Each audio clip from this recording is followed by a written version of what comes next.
అమెరికాలో చిందరవందరగున్న మీ ఇంటికి handyman, cleaning, plumbing services కోసం కాంటాక్ట్ ఇన్స్టా సర్వీస్. యుఎస్ లో ఎక్కడైనా ఎప్పుడైనా. For instant booking visit instaservice.com.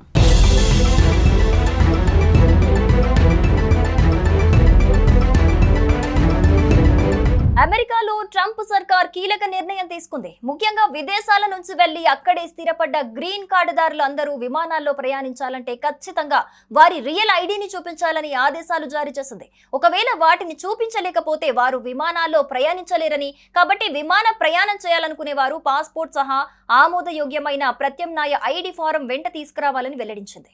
Passport తో పాటు రాష్ట్రం జారీ చేసిన డ్రైవింగ్ లైసెన్స్ లేదా ఇతర ఆమోదయోగ్యమైన ఐడీలను వెంట తీసుకెళ్లాలని వివరించింది.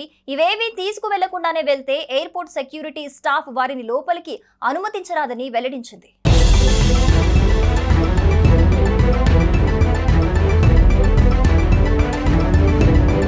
అధ్యక్షుడు డొనాల్డ్ ట్రంప్ అక్రమ వలసదారులను తిరిగి స్వదేశాలకు పంపిస్తూ అమెరికా ఫస్ట్ నినాదం కోసం తీవ్రంగా కృషి చేస్తున్నారు. ఈ క్రమంలోనే తాజాగా ఈ కీలక నిర్ణయం తీసుకున్నారని అధికారులు వెల్లడించారు. ఇకపై అమెరికాలో స్థిరపడ్డ గ్రీన్ కార్డుదారులు తీవ్ర ఇబ్బందులు పడే అవకాశం ఉందని నిపుణులు అంచనా వేస్తున్నారు.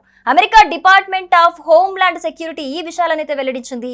మే 7వ తేదీ నుంచే దీన్ని అమలు చేస్తున్నామని, కాబట్టి గ్రీన్ కార్డుదారులు అంతా విమానాల్లో ప్రయాణించేందుకు వెళ్లేప్పుడు రియల్ ఐడి కార్డులను కూడా వెంట తీసుకెళ్లాలని సూచించింది.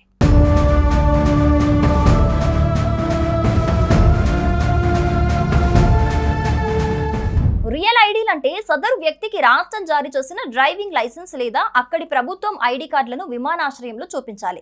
ఇవి దగ్గర లేకపోయినా, చూపించడంలో విఫలమైన వారు అదనపు స్క్రీనింగ్ ను ఎదుర్కోవాల్సి ఉంటుందని పేర్కొంది. ఇదంతా జరగడానికి ఎక్కువ సమయం పట్టే అవకాశం ఉంటుందని, ఫలితంగా విమానాలు కూడా మిస్ అయ్యే ఛాన్స్ ఉందని తెలిపింది. కొన్నిసార్లు రియల్ ఐడీలు లేకపోతే ఎయిర్పోర్ట్ సెక్యూరిటీ చెక్ పాయింట్ల వద్ద కూడా ప్రవేశాన్ని తిరస్కరించే అవకాశం ఉంటుందని అమెరికా హోమ్లాండ్ సెక్యూరిటీ శాఖ అయితే స్పష్టం చేసింది. కాబట్టి గ్రీన్ కార్డు అందరూ టీఎస్ఏ సైనిక ఐడి లేదా పర్మనెంట్ రెసిడెంట్ కార్డు వంటి ఇతర ఆమోదయోగ్యమైన గుర్తింపు కార్డులను వెంట ఉంచుకోవాలని తెలిపింది.